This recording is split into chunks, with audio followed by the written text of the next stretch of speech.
This is all an allegory for Kevin Brennan and Matthew Perry. Well, there you go. Let's just get right to it. So for you, however many people on that little counter right there, if you've been watching this whole time and thinking, I didn't, has Ben Shapiro weighed in on Matthew Perry's death? I must have missed it. If Matthew Perry was a huge Israel supporter, he probably would have said something. If he was anti, he wouldn't have even said anything. Good riddance. You know what? I bet Norm Macdonald would have shit all over Ben Shapiro. Oh, I'm sure he would have. I mean, he shit on Matthew Perry. Well, I mean, are you talking about sarcasm? Yeah, no. Mad speak. You know the way he talks on Friends. Mad speak. What are you talking about? What are you talking about? Did you hear the part of that about Harvey Weinstein? Yeah, where what is it? He said something along the lines of because he was a fan of Matthew Perry's, right? Yeah. And Norm was saying, not really giving him a favorable opinion. Yeah, so Harvey Weinstein, for whatever reason, and I'm not gonna theory craft that, but for whatever reason, he was a big fan of Matthew Perry, and Norm shit all over him. And so because of that, he just instantly became arch enemies with Harvey Weinstein. I think that it's just awesome that having nothing to do with scandal, Harvey Weinstein hated Norm Macdonald. Norm Macdonald had the best enemies. But it's not even like he was trying. Like Norm Macdonald wasn't trying to be a freedom fighter or anything. He just had the best enemies. He just kind of, he's one of those guys that spoke his mind. Every time you hear him speak his mind, it's like, yeah, exactly. Like, why didn't I think of that? I should have said that. I was watching one of his little like highlight clips the other day. It was only like a 5 or 6 minute clip, and it was laughing at the inappropriate times was the name of the clip. And it's just half of it's just 9/11. I mean, half of the whole clip is just 9/11. Just saying 9/11 and laughing. Yeah, actually, yeah, that does happen at the clip. He just says 9/11 and he just starts laughing. But you know how Norm would do is that he gets the guest laughing and then he tries to chide the guest. Like, oh, don't laugh at that. Come on now. Yeah. Right. He was talking to one of his guests and he was talking about this like gruesome legendary serial killer, and he said, listen to this serial killer always targeted people with mental disabilities and I don't want you to laugh at this, and African Americans.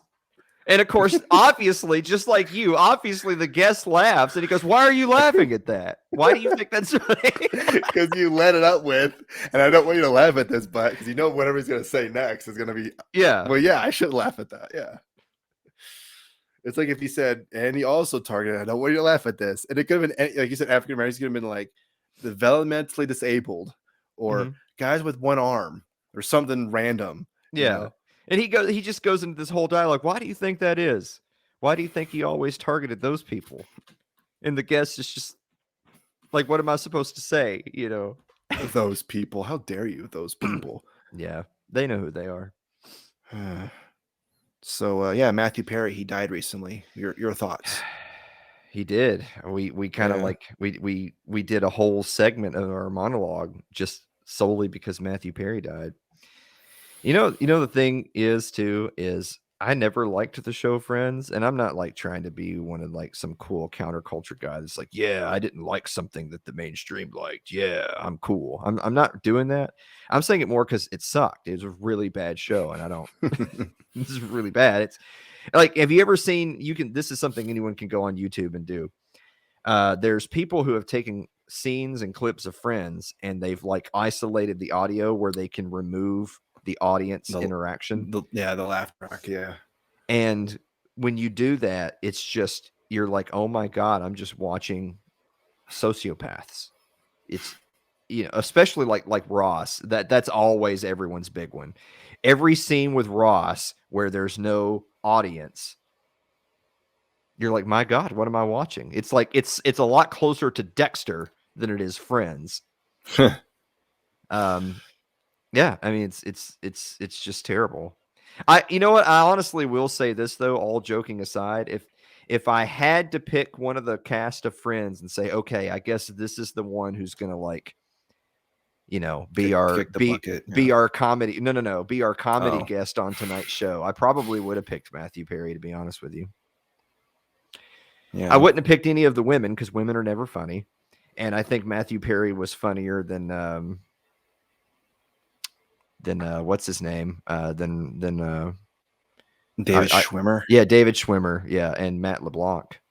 So, yeah. I guess Matthew Perry wins by elimination, but that's why they eliminated him. So now if they do it, well, actually that's not going to happen, but I was going to say if they do a Friends reboot, because I mean, they have the new Frasier that's out and it's just Kelsey Grammer. That's it. I haven't seen any of that, and I'm not going to see any of that. Yeah. Because it just can't be. I mean, I don't even care. I don't even care if they're trying their best to make it amazing. It can't. Frasier was genuinely a good show.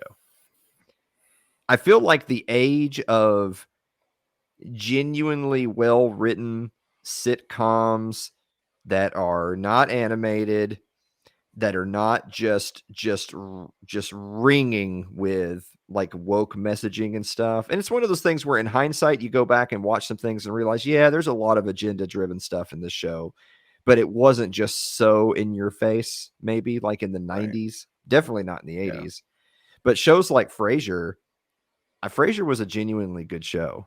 And so them even trying to redo it, not worth it. Oh my God. Hi, Alan. Hey, JC. You should probably ban people who know who I am from your audience. I know who that guy is. Yeah, that's bad news for you. Remember like a month or two ago when I said to you that we should work on cross-pollinating and build our audiences? That was actually a joke. You don't want my audience. Yeah, no, they should. No, come on over. The water's fine over here. You're going to get way more racism and no more money. Weirdest thing. So do I want more racism or more money? Man, that's a tough one. I know. If I could just get paid to do what I love. Yeah. So actually going to one of the topics that I had on the agenda 30 minutes into the show. Agenda. Yeah. No, all right. 21 agenda 21, whatever it's called.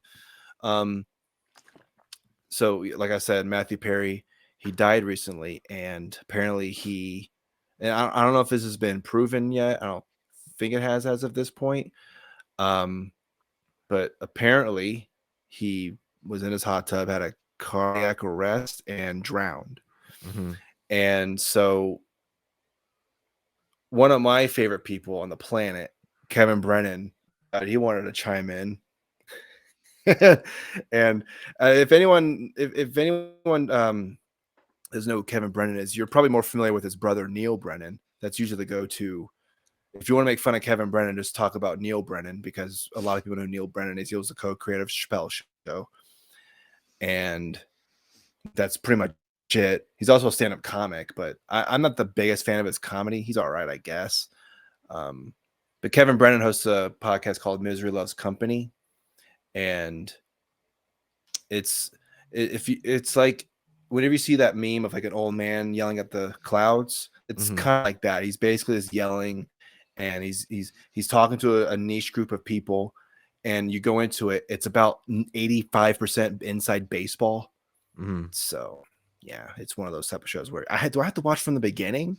I mean, you can if you want, but then there's a kind of a time where you have to start paying for Patreon. Yeah. Anyway, so ex-SNL writer is happy he's trending for laughing at Matthew Perry's death. So he tweeted, and I'm sure it's here, but he tweeted that, and look at this guy. Look at this man. Yeah. This beautiful man. Look at this guy. That's the man who is definitely going to be crying about Matthew Perry and his death. I mean, look at that guy. I mean, come on. Oh, that's funny. So he basically tweeted something along the lines of he drowned in a hot tub. Ha ha ha ha ha ha ha ha. And everyone started getting mad about that. Oh, that's tasteless. Why would you make fun of? Come on. We don't even know how he died. Come on. Mm-hmm. So it kind of got me thinking about some other times that people have died. And of course, there's a famous one where Ari Shaffir, when Kobe Bryant died, mm-hmm. He talked about, everyone was saying, "Oh, Kobe Bryant was one of the best NBA players of all time. He was a great father and all stuff." Well, Ari Shaffir decided to take it another step, and he tweeted, "Kobe Bryant died 23 years too late today. He got away with rape because all the Hollywood liberals who attack comedy enjoy rooting for the Lakers more than they dislike rape. Big ups to the hero who forgot to gas up his chopper. I hate the Lakers. What a great day. # fuck the Lakers." I mean, but where's the lie, though? I mean, wasn't he accused of raping a woman in some hotel or something like that? Yeah, he raped a hotel staffer at a hotel in Colorado. So yeah, I mean it. And I think it was basically thrown out or something like that, or it was like they settled out of court. So yeah, they threw it out. Basically, they settled, but I mean, they settled out of court because he paid her millions and millions of dollars to say, "I don't want to go to court for raping you. Can I pay you money instead?" That's what happened. Okay. Yeah, I mean, she was cool with it. So I mean, I guess that kind of makes her a whore, but but that also, at the end of the day, she's kind of like, I wasn't fine with the rape, but now that you gave me $10 million, I would be okay with you raping me again. Yeah, well, that's the interest charges because he didn't pay her the first time around. Well, I don't want to get into race and all that, but yeah, well, they don't tip. But anyway, yeah, exactly. Yeah, he raped a woman. I said that. I mean, I'm a nobody, so no one cares that I said that. But yeah, when Kobe Bryant died, I was totally go back and look up episodes of It's Too Late when Kobe Bryant died. It's in there. I did it like 2 or 3 weeks in a row. I was like, yeah, a rapist died this weekend. Check this out. And it was a story about Kobe Bryant because he was. And he may have never done anything like that before, though hard to believe that. And he may have never done anything like that again. But he did that. And so that tweet by Ari is a totally legitimate statement of how like all this just constant hero worship and boo-hoo, and now we're going to build a statue to honor this guy and Mamba life and whatever because of Kobe Bryant. No, you all just forgot that he raped a woman in Colorado and then paid her off to not go to court. Are you kidding me right now? It sounds like something that like Norm Macdonald would say, with the whole like Michael Jackson. He's a homosexual pedophile. You guys didn't know that? Or Bill Clinton. He killed a man. Vince Foster, that guy, he killed someone. Yeah. Well, it's like, Norm is famously known for his whole relationship with O.J. Simpson. But I mean, O.J. Simpson's thing was different because that was murder and there was a trial.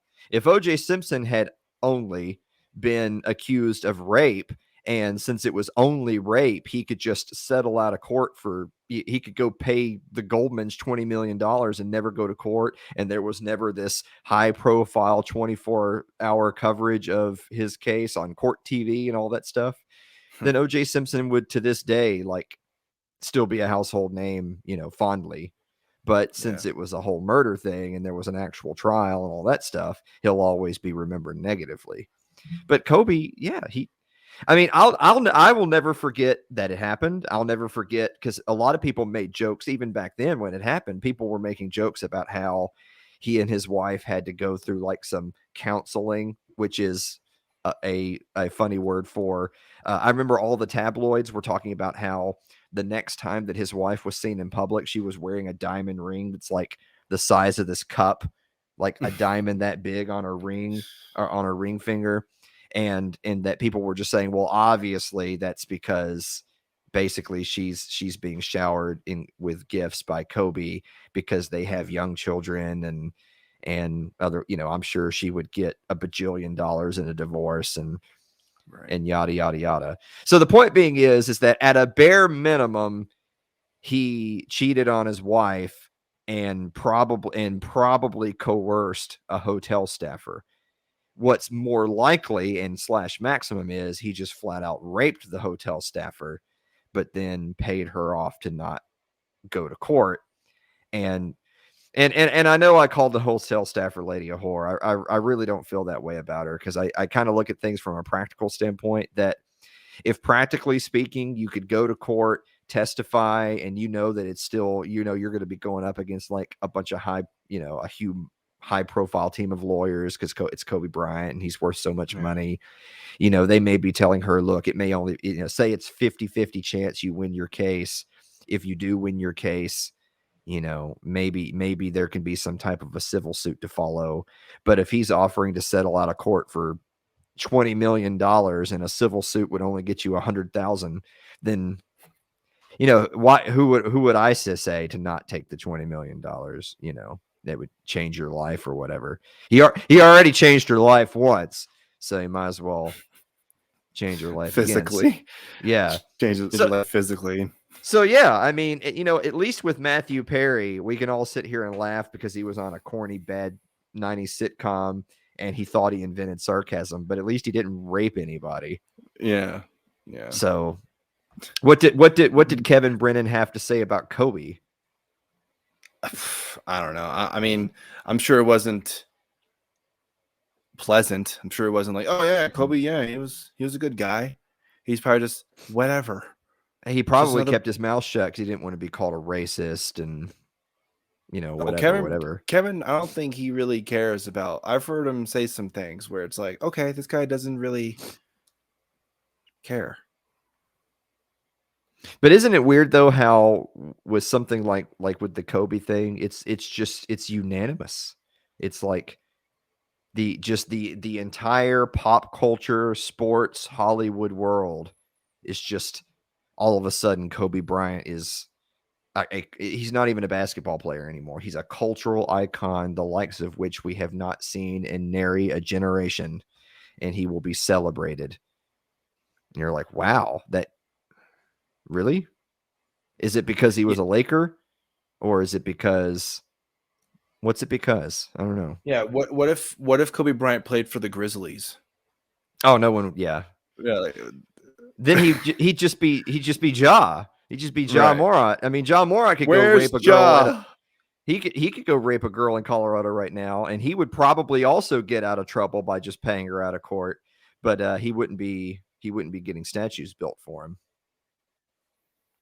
And I'm pretty sure too that tweet that Ari Shaffir did about Kobe, because it got so many people mad and upset. Why would you say that? I'm pretty sure, I don't know if he was banned off of Twitter or he just stopped using. He's like, fuck this. Mm-hmm. I don't know what the whole timeline of that was, but it's kind of like similar to when John McCain died, and now like the was it Libertarian Party New Hampshire saying happy holidays. It's a picture of Meghan McCain crying over his casket, and people were getting upset about that too. This is tasteless. I mean, come on, why would you? Mm-hmm. I can't believe this is why nobody takes you seriously. It's like this tweet. This is a tweet why people don't take anyway. Yeah.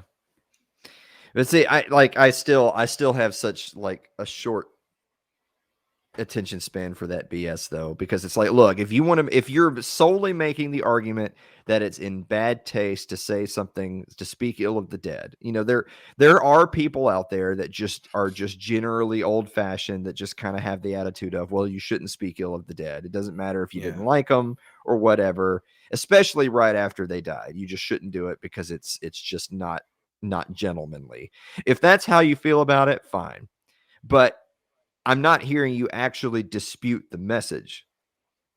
I'm not hearing you make the argument that he wasn't a rapist. I'm just hearing you make the argument that we're all totes super sad right now, and so knock it off. That's all I'm hearing. Well, remember when 9/11 happened, and I was gonna pull it up because I'm pretty sure it's here. Like 9/11 happened, and then a couple weeks later, Gilbert Gottfried did a joke about it. Uh-huh. Here, let me go ahead. By the way, I just want to point out, I love how we've spent this much time talking about Kobe Bryant and 9/11 because that's just how little we give a shit about Matthew Perry. It was all a ruse, everybody. I said we were going to talk about. We only talked about it for like maybe 5 minutes, maybe. The way my mind works, I wanted to basically address the elephant in the room.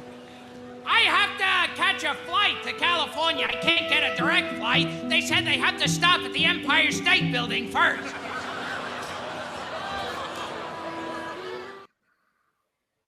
Yeah. So there you go.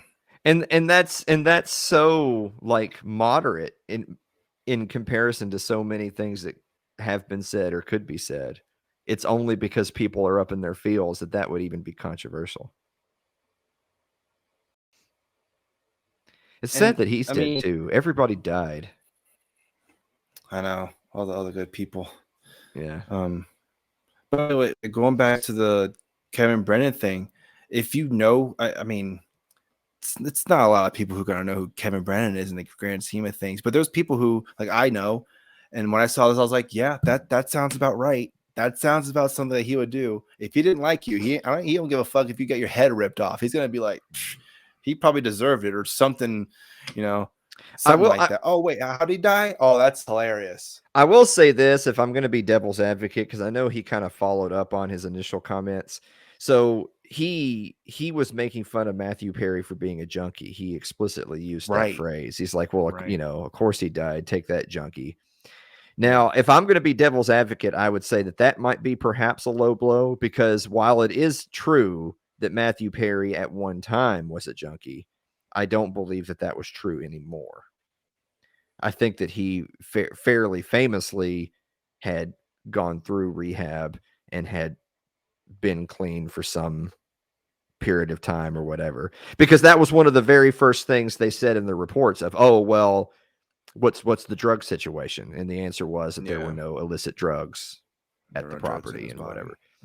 So now I don't want to get into the whole, well, he must have died because of the jab or whatever. I'm not going there. I'm just simply saying that Kevin Brennan being a ha, take that, junkie is in his mind, he's envisioning Matthew Perry, you know, underneath the surface of the water with like heroin needles sticking out of his arm. So that actually wasn't true. So if that's the basis of his claim, that's not true. Now, if he wants to just make fun of him because he was a shitty comedian, that's perfectly fine, or actor, whatever. But so I don't know. I'm just, like I said, I'm just playing devil's advocate that if he's just trying to take a stab at someone because they had an addiction issue, but he actually overcame his addiction issue, then that kind of rings hollow.